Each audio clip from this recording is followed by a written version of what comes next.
So LGB is divorcing the TQIA plus part of the community after what is going on at the moment, and I want to talk about it today and give my opinion on it as a trans woman. Hello and welcome to the channel. If you're new here, my name is Alexis. I'm a transgender woman and I share my life and stories on social media, and sometimes that comes to opinions on matters within the trans community. I've been seeing things pop up on different social media channels, and I know Blair White has done a video about it, so I want to put my sort of opinion on it today as well. We have some videos to react to, so buckle up, let's get into this divide in our community, which I thought I would never see in my lifetime. I never thought it would ever happen, but it is starting to happen, and it's not just a one-off sort of thing. There is quite a bit of a movement behind it, so let's get into it. Let's get into some videos and let's see what we think about it. I'm going to play each video and then we're just going to talk about it, so let me move to the side, okay? Lesbian, gay, and bisexual people wanting to basically take an axe to the T and the Q at the end of the acronym and separate it. I would ultimately get rid of the TQ plus. Okay, let's pause there. The way she makes it sound so simple is just by splitting the letters. Okay, that does sound simple. However, there's so much more than that. And you can't just separate a community that has been withheld together for so many years. The LGBTQ community has fought for rights together, and for us to separate it now just by dividing the acronyms, it's not as simple as that, to just split the community up just by splitting the acronym. It has nothing to do with sexuality. Like sexuality, the root word sex, and it's male female. That's what the sexuality, like it sounds like I'm explaining like first grade topics right here. Like sexuality, male female, gay straight bi, that's it. But now you have this TQ plus narrative, which is hijacking everything. Trans people have been around for a very long time. It's not a new narrative. It's newly becoming popular on social media and people are talking about it more.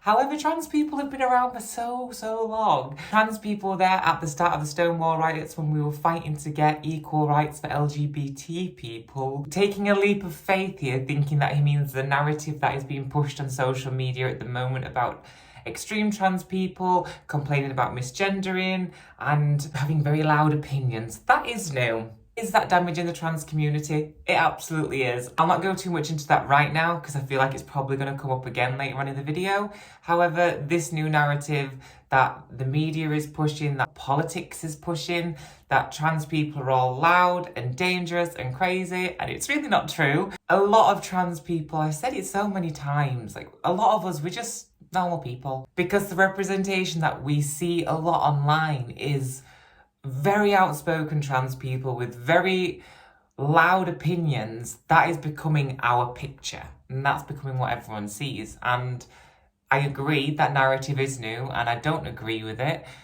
but let's not lump all trans people and everyone else questioning in that category, because we're not all like that. Okay, let's keep going. TQ plus narrative, which is hijacking everything, absolutely everything. You have nothing to do with them. I have nothing to do with gender expression. I have nothing to do with transitioning your body. I have nothing to do with any of that. Okay, I appreciate what he's saying. He has nothing to do with transitioning and changing the body and all that, and I completely get that. It is very different to sexuality and transitioning. However, the reason that LGBT was grouped together right in the beginning was because the L, the G's, the B's, and the T's were all facing prejudice for who they were.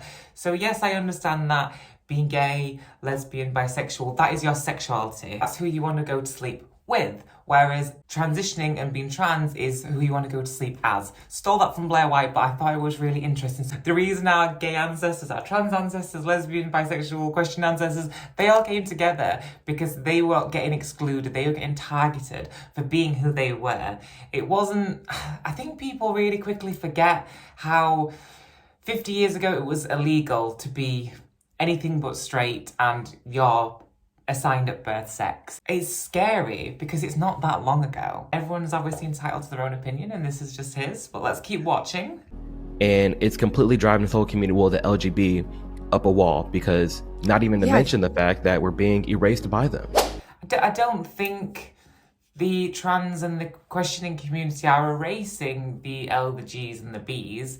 I think The trans issues are getting more sort of screen time at the moment. We've always stood side by side, not one in front of the other. So I don't understand why now it seems like trans people apparently we think we're better, because I don't. Anyway, I really don't. That's his opinion. Obviously, I have to respect that. Anyway, let's move on to the next video. I also will never understand why my sexuality is in the same category as an ideology that actively works against my own interests. I'm gay because I'm attracted to men. Okay. Right out the gate, he's coming off a little bit, he's obviously very, very unhappy with the trans community. If we redefine what a man is, or we can't define what a man is, you're erasing my sexuality. Also, my sexuality is a fact that is based in reality. Changing your gender is not a fact based in reality. Okay. His sexuality is a fact based in reality. Yeah, I agree with it, it's true. If you go back maybe not even 10 years ago, a lot of people used to think it was a choice to be gay. And it is fact, and it's how you were born, and I completely believe that. But a lot of people didn't believe that. A lot of people said you are choosing that lifestyle, you are choosing to be with men. And this is my reality. Gender is a societal construct of man and women. It's what we perceive men and women as, whereas sex is what we are born as. My biological sex is male. There's a whole debate about the whole chromosome thing, but I was born a male, I was born a boy. And my gender, how I feel in here, is female. It's a woman, I am a trans woman, and that's how I feel, that's how I want the world to see me, that's how I want people to interact with me as. My gender here, this Alexis, I'm very much real. This is my reality. It's a really hard one because all these videos, they're coming from a place of the T's, or some of the T's, trans people, are now creating a bad representation for the LGBT community as a whole, which is why they are pushing for this separation. The ones that are causing these issues and conflicts is a very, very small minority, but they're just getting the airtime, they're just getting the visibility, because what they're saying is so outrageous, it's going viral. So we are only seeing this representation like this, which is very frustrating for someone like me, who is a trans woman, and I don't want that to be my representation. And I don't agree with what I just watched fully, but I can appreciate where it's coming from. It's bizarre to me because I see these videos of trans women screaming about getting misgendered in a toilet and kicking off and getting really angry and aggressive and misogynistic. And I see these videos and I can't compute in my head how they don't realise that that is counterproductive to our community. It's counterproductive to what they want. It's not going to help people understand that that is their life, that's how they choose to live it. It's just going to make people defensive and not listen. If anyone is remotely transphobic or has any slight reservations around trans people, those viral videos where people are screaming in Starbucks about getting misgendered, of course that's not going to help our community. It's going to do the complete opposite. And that's what is the most frustrating thing to me. We're still working on acceptance for the trans community. We have a long way to go. I want trans people to be accepted in the world as just everyday people. That's all I want. If I could see that in my lifetime, I will be so happy. The viral videos of trans people that aren't good are not helping that. They're also pushing the political narrative, more so in America, in regards to anti-trans, the movement that is happening. Those videos are helping that, and that's the most frustrating thing, that it's coming from the community that I am in. I say in like that very briefly. I met some lovely trans people, I have some trans friends, but the community it's all very rocky at the moment for me. I just did my transition the way I wanted to do it. It wasn't how anyone else told me I was going to do it. It wasn't how anyone else told me it was the right way to do it. I just did it what I thought was best. Oh, those videos got me. They always make me feel funny, those kind of videos. I'm not saying the whole LGBT community is thinking like this. Of course, I know that. I keep seeing pictures of pride flags with the progress part cut off, and it's breaking my heart a little bit. With dividing the community and chopping off the T and the Q, okay, you don't want to be anything to do with it because it's causing problems, and I kind of empathise with that. Although once you cut off the T and the Q and they're gone, with the L, the G's and the B's, what happens on one of the other letters when their community has issues and starts creating problems? So then you just cut them off.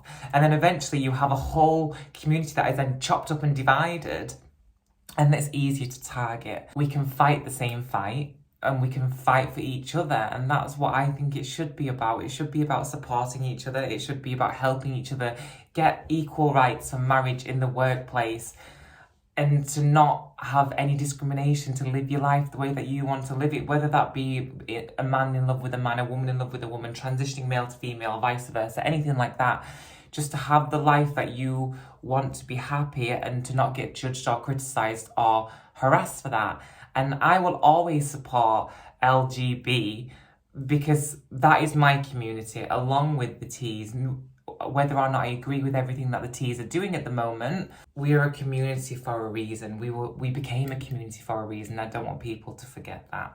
Okay, that's me done. I hope you all have a lovely day. Thank you so much for watching, and I'll see you guys in the next one.